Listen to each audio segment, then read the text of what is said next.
নমস্কার আমার প্রিয় বন্ধুরা, কুকিং ডিলাইটে রান্নাঘরে তোমাদের সকলকে স্বাগত জানাই।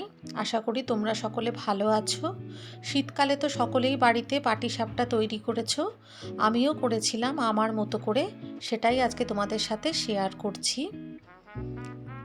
এখানে আমি ময়দা 1 কাপ নিয়েছি আর চালের গুঁড়ো 1.5 কাপ নিয়েছি, পরিমাণ মতো নুন নিয়েছি, সামান্য চিনি নিয়েছি,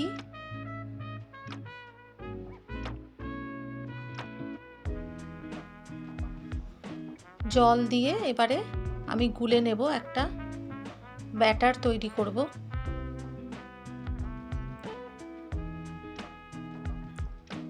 এক কাপ দুধ আগে দিয়ে দিচ্ছি, এরপরে যদি আমার জল প্রয়োজন হয় তবেই দেব,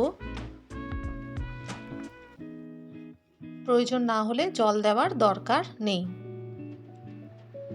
খুব স্মুথ একটা ব্যাটার তৈরি করব। ব্যাটারটা খুব বেশি শক্তও হবে না, আবার খুব পাতলাও হবে না। এবার আমি একটু জল গরম করছি প্যানে, সেটায় আমি গুড় দিয়ে দিলাম। আমি পাটিসাপটার পুরটা তৈরি করছি।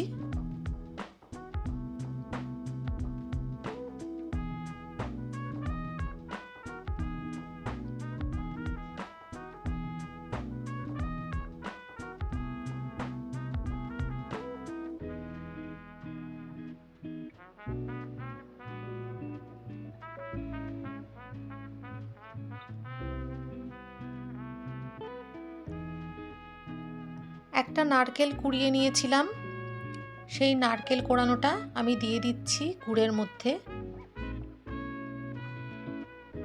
আমি এভাবেই পুর তৈরি করি, সেটাই তোমাদের সাথে শেয়ার করছি।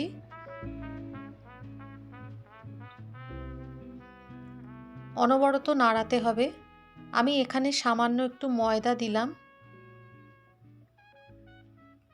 প্রয়োজনে তোমরা এখানে অল্প চালের গুঁড়োও দিয়ে দিতে পারো।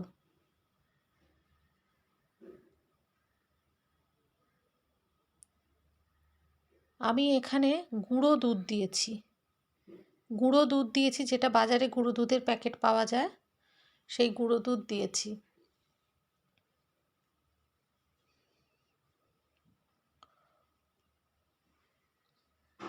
দেখো ব্যাটারটা আমি এরকমভাবে গুলে নিয়েছি, খুব ঘনও হয়নি আবার খুব পাতলাও হয়ে যায়নি।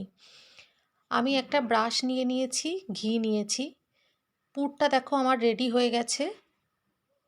এবার আমি পিঠেটা ভেজে নেব। ঘি দিয়ে, সামান্য ঘি লাগিয়েছি ব্রাশে, দিয়ে আমি প্যানে লাগিয়ে দিয়েছি ঘিটা।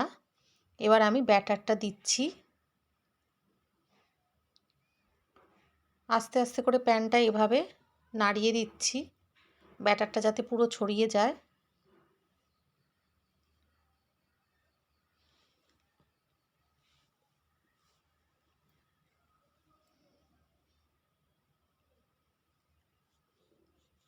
এরপর আমি পুরটা দিয়ে দিচ্ছি, একটা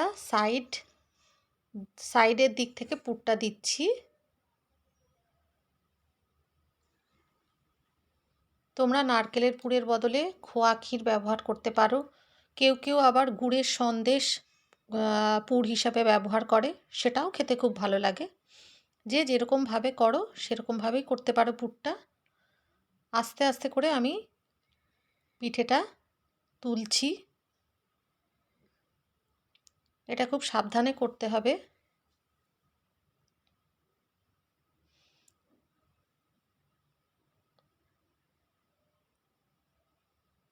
একটা পাটিসাপটা আমার রেডি হয়ে গেছে, এবার আমি এটা তুলে নেব।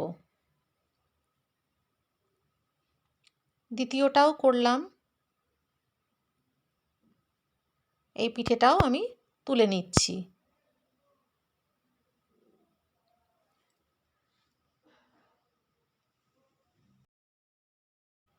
আমি পিঠেটা ঘি দিয়ে করেছি, তোমরা চাইলে সাদা তেল দিয়ে করতে পারো।